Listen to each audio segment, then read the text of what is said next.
What's up guys, and welcome back to another episode of Career Mode. This is episode number 66, and today we are returning with our first two games of the Premier League season, and what games they are as well, as we take on Spurs away at Wembley in the season opener, and then play host to West Bromwich Albion in a West Midlands derby in our first game of the part of this season.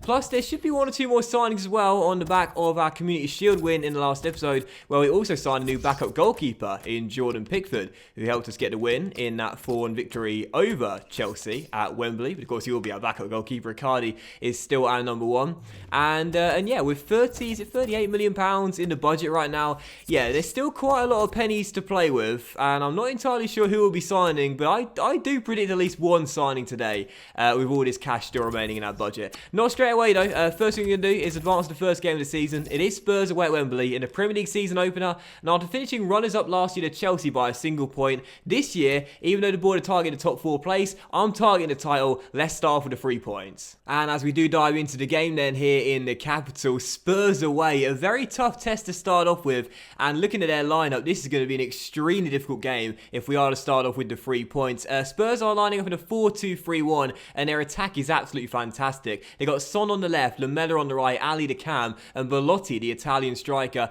leading the line. But for our team, there is one interesting change to our lineup after our win in the Community Shield. Miranchuk is going to start in the cam role, because in the first episode of the season, I asked you guys to vote on who should start in the cam role. Couldn't put him in the last episode because I hadn't recorded that one before the first episode went live. But you guys voted for Miranchuk to be our starting cam this season, so we'll see whether Russian can take over from Jack and be a better starter in that further forward role in the midfield. But it's of course a 3-5-2 with Benteke and Brereton up top as we go and search the 3 points on match day 1. Obviously, I was very excited for Miranchuk when we signed him on a pre-contract midway through last season, and it seems you guys are even more excited than me. I can't wait to see how he's going to get on as our starting cam this year. I wonder how good his return's going to be. Our last 2 cams, Dempsey and Grealish, both fantastic. Is Miranchuk going to be just as good with his Bustos on the ball, looking for him, and he does find space to let fly. Oh, it's a wonderful start from Miranchuk, and he rewards us by getting the goal on his Premier League debut. You said start Miranchuk, so I started Miranchuk, and that's the return we're looking for just 12 minutes in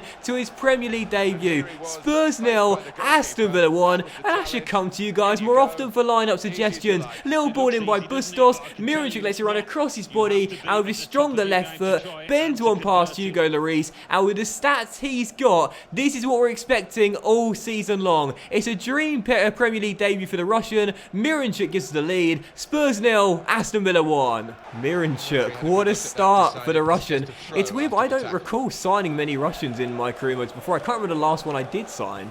If anyone can think of previous saves where I've signed some Russians, then let me know who they are. But Miranchuk, what a start for this one. 24 years old and off to a brilliant start. And what a ball that is to release Bustos as well. That was fantastic from Miranchuk. Bustos crosses, Benteke's at the far post. Lloris makes the save, and Florenzi gets it away. Well, am I glad I threw it out to you guys in the poll, because it looks like you guys have made the right decision. Eric Lamela has his pass intercepted by Miranchuk, but only temporarily as Ali picks up the loose ball. Now Skip will find Son down his left-hand side as Aston Villa lead, courtesy of that young Russian, with Ben Davies looking for space here and finds Son, and Son still on the ball, gets inside, shoots Icardi, fabulous save. We may have signed Pickford, but he knows I've given him the number 1 jersey for this season. He's going to stay as our number 1. Good effort by Son, took a minor deflection, but no problem for Icardi. Really good save at the near post. 10 minutes after the restart, still leading by 1 as Stones intercepts and finds Brereton, and maybe a chance here for a second goal. Benteke to Miranchuk, Miranchuk to Brereton, Brereton round Lloris. Oh, but puts it over the bar. Lloris recovered well there to put me off, and Brereton just couldn't keep it down, but still leading by 1, and Miranchuk out there is pulling the strings, picking out teammates. He's picked out the back of the net as well, as we still lead by 1. This has been a brilliant display from our new number 29. 20 minutes to go, still leading by a goal, as Spurs haven't really threatened that much apart from one shot in the first half, which Icardi saved in the near post, but a chance for them to respond here and get back on level terms. Ali back to Harry Winks, into Ander Herrera, and the Spaniard finds Belotti, who finds space and finds the back of the net as well, and right on cue. We were waiting and waiting for Spurs to kick it up a gear and get themselves inside. They do it right on cue, and it's the Italian Belotti with the finish. Spurs 1, Aston Villa 1, and credit Belotti, that's a brilliant goal. 11 minutes to go. I can see someone winning this game late on. Who can claim these big 3 points? Stones into Brereton. Looks for the danger man, Miranchuk, who's released Christian. Last year's Golden Boot winner, Christian Benteke! Oh, just wide. The season opener is definitely not disappointed today. And with 5 minutes to go, there could still be one late twist in his tail. Belotti spurs his goal scorer, crosses, dangerous one. And Socrates gets it behind for a corner. 3.5 minutes to go, changing our wide midfield duo here as Gnabry and Bustos come off for Henry and Green. Can we see out the point? I don't mind if we don't win this game, but can we see out the point and claim at least one on the first game of the season? Well, as Benteke controls that corner, Christian is away. He's got one man to beat. And Christian's still on the ball. Might need some help now. Great run by Christian. And now Miranchuk on the ball. Our player of the game so far. Holds it up. Comes inside. Miranchuk. Oh, from Russia with love. Miranchuk wins it in stoppage time. Spurs 1, Aston Villa 2. And what a decision it was to let you guys make the call on who starts this season in the cam role. You credit Christian Benteke for what he's so good at. The target forward, holding it up. And his release is Miranchuk. And number 29 bags a brace on his Premier League debut away at Wembley, featuring the game winner. He had so much to do there, but he did it spectacularly well, and from a tight angle, what a finish. We were excited about this guy when we picked him up on a pre-contract. Let's just say we're even more excited now. Spurs 1, Aston Villa 2, and the Villa win it at the death. Come on! Well, we are waiting for the final whistle to come any second now. What an incredible victory this is going to be for Aston Villa, and an amazing way to start the Premier League campaign, where this year we would love to win the title, but it's not over yet. Ali to Sanchez, big tackle by Barkley, defending for our lives, and eventually Akadi gets onto it. Barkley stayed down, a little bit worrying, but as we'll kick it long, that should do it, and there it is.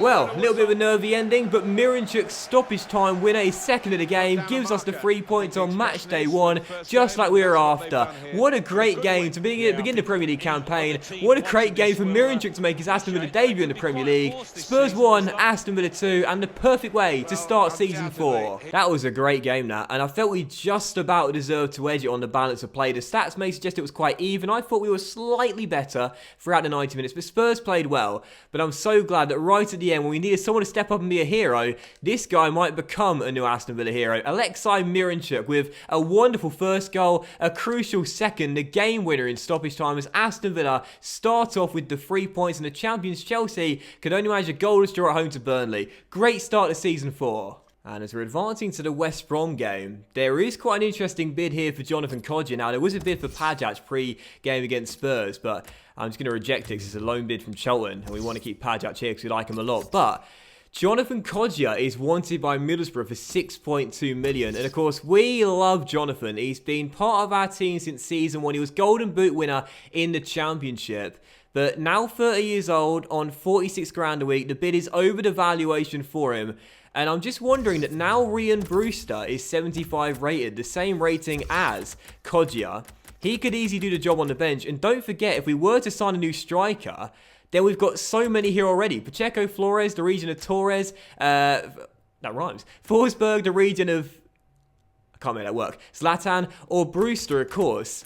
And Jonathan wouldn't get much game time with all those strikers. So I think this is going to be painful to do this, but I think it's time to say, Jonathan, we love you very much. Thanks for your service, but you deserve some first team football, so go and get it. The Borough put in a 6.2 mil bid, and we're going to say, yeah, okay, Jonathan, thank you so much for everything. We always love you, mate, but it's time to move on. Enjoy your time at the Riverside Stadium. Well, if he decides to go, of course, it's up to him. But if Jonathan turns it down, then fair enough. We keep a striker that we absolutely love. He's a bit of a fan's favourite, Jonathan Kodjia, so if he wants to stay, I'm totally fine keeping him here. But if he wants to go, then that means we'll have around 43 million pound in our budget, and that should give us the cash we need to have our choice over Dembele, Martinez or Abraham. So if Kodjia goes, he goes, and we say thanks to the service. If he stays, he stays, and we keep a fan's favourite here. It's up to Jonathan what he wants to do. Our main feature today on EA TV, 2 great clubs. It's coming up for you live.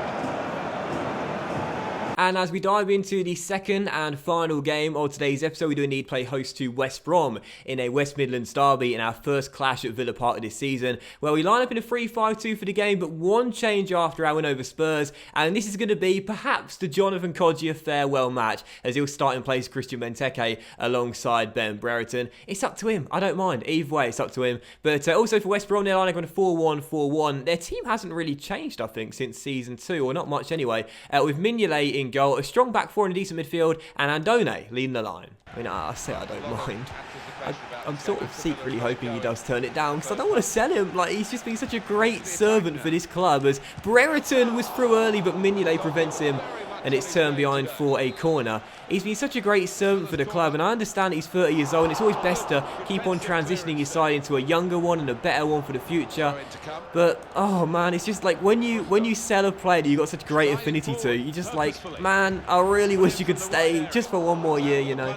But anyway, it's still 0-0, and if he scores in his farewell game, that will be a fairy tale ending to his career here. Good little team West Brom have got, very strong defence and a solid 5 in midfield as well. And Andone, a decent striker too, bears down on goal and finds the back of the net. Well, it may well be the farewell game for Jonathan, but it might not be the fairy tale ending, as West Brom have taken the lead in the first West Midlands derby of the season. It was a brilliant little ball by Rafinha, and Done kept himself on side and kept his composure as well. Slots it past Icardi into the bottom corner, and the Baggies take the lead 23 minutes in, and we don't want to start off with our first home game this year being a defeat to one of our rivals. Let's turn up, come on. Socrates through the gap to Toby Lewis, in to Miranchuk, star of the show at Wembley, and now Brereton looking for Bustos, and Kodjia asking for it, might get it down the right hand side still after the deflection, crosses to the middle, Bustos controls, Bustos shoots, Bustos puts it just wide. 33 minutes in, still 1-0. We've looked a better team out there, but can't find a goal to draw on level terms. We may have started the season off with a fantastic win away at Wembley, but this is not the response we were looking for in our first home game. Still trailing by 1 as we approach the break. Can we get back on level terms here? Gnabry, great run, picks out Bustos, arriving at the far post. Mignolet saves it, I think, with the face, with the final touch of the half. And West Brom get it clear. It's been a first 45 minutes where we've played very well. We've done everything out there but score. And as we still trail by 1, if we don't win this game, we'll be looking back on all the missed chances. Still trailing by 1, and at what point do I send Christian Benteke on? Miranchuk through to Jonathan Kodjia. And Kodjia knows his time is almost up as he finds Serge Gnabry. Gnabry on the ball, looks for a teammate here, steps inside and does find Miranchuk through to Toby Lewis. And Lewis on the ball, looking for an opening, holds onto it well, looking for Miranchuk. There he is. It's Miranchuk. Oh, just wide the post. He's our danger man right now, but we still trail by 1 with half an hour to go. This will be a disastrous loss for us. And Done on the turn for the Baggies finds Vasquez. Oh, Icardi. Fabulous save, and with 23 minutes to go, I've got to make the change now. I don't want to do this. I don't want Jonathan to come off, but he's not played well out there, and we need our star striker from last year, Christian, on the pitch. I wanted to give him a fond farewell, but instead, he's going to end without a goal in a game where we still trail by 1 and may well lose our first game at Villa Park this season. That might be the final time we see Kodjia in an Aston Villa shirt. Benteke comes on though. Come on, last year's Golden Boot winner. Get us back on level terms. Barkley, big tackle. Bustos through the gap to Miranchuk. Come on, lads. Still time, still time. We need a goal. Miranchuk to Benteke. And Christian gets away. And it's still Christian. And it's still Christian. And it's still Christian Benteke off the crossbar. And Brereton turns in the rebound. Aston Villa 1, West Brom 1, and there is our equaliser. I said in the last episode, who do you think is going to score more goals this season, Benteke or Brereton? Well, it's Ben who gets the first of the 2 in their individual battle this season, and what a big one. 8 minutes to go. It was wonderful work by Christian, who found the space, hit the post, but Brereton first to react. What a goal, with the acrobatic kick to rebound it in, as Mignolet's despairing dive counts for nothing. 8 minutes to go. What relief at Villa Park. Aston Villa 1, West Bromwich Albion 1, and Ben is our saviour. We are into the final 2 minutes of normal time. Is there to be one late twist in this very interesting tale? It's Miranchuk to Brereton. It's Ben on the ball. Ben still. Miranchuk! Oh my word! I thought that should have been a penalty. Ref kept his whistle round his neck. Bustos. Denied by Mignolet and turned behind for a corner. Now, there seemed to be contact with Miranchuk on one of the Baggies defenders. Maybe it was an accidental collision, I'm not too sure. But as Mignolet turns away that shot, that should do it. West Brom will survive, and that will do it. It's going to finish up as a 1-1 draw, and sadly a slip-up in our first home game of the season. But what two fantastic games and late drama in the first two matches of the Premier League. The fans may not be happy, but listen, we'll take the point. That was a tough game, we played well, just couldn't get the goals, but at least Brereton's late one does give us a point. I really felt we should have won this game. We played well, we were the better team, but the problem was we just weren't clinical enough, weren't lethal enough, and didn't take our chances. Simple as that. So West Brom get the point, and sadly a draw in our first game at Villa Park. I'll give man of the match to Brereton though for scoring that fantastic equalising goal. Never stopped running all game long, and I'm glad that he was first to react to that rebound to give us the point. And disappointing, but it could have been worse, but we'll take the draw. And as we are advancing in the calendar, we should find out any day now whether Jonathan is going to leave or stay at the club. Honestly, I'm fine with either. I'd take the cash, but I wouldn't mind him staying here if he wants to stay. But there is a bid for Grealish here. Valencia want to take him, forget it. I know Miranchuk started off like a house on fire. We're still keeping Jack here. But also an interesting bid here for Fabian Delph. Stoke want to take him for 5.9 million. That's under the valuation, but I believe that Delph is out of contract in the summer. And I wouldn't be against letting him go and getting rid of a 74 grand a week contract. We've got enough left side players here and the CM as well. So, do we sell Delph? Do we let him go? Do you know what? I'm going to think about that. We'll still wait for the Kodjia deal to go through as well. And I think we'll end today's episode there as well. We'll end today's episode on a bit of a cliffhanger. Is Jonathan Kodjia going to leave? Is Delph going to go? And are Aston Villa going to make a new signing in the next episode with £38 million? Well, who knows? But if you watch the next episode featuring Transfer Deadline Day, you will find out. So that will end today's episode of Career Mode then, guys. So a big thank you for watching and hope you have enjoyed it. And if you did enjoy today's episode featuring two very dramatic games indeed, with some incredible late drama, then please do drop a like, as likes are of course very much appreciated, and you'll help the channel out as well. Much love to you all, have a fantastic day, and I will see you for next episode featuring the end of the Kodjia saga plus Transfer Deadline Day as well, where we should be splashing that cash very soon.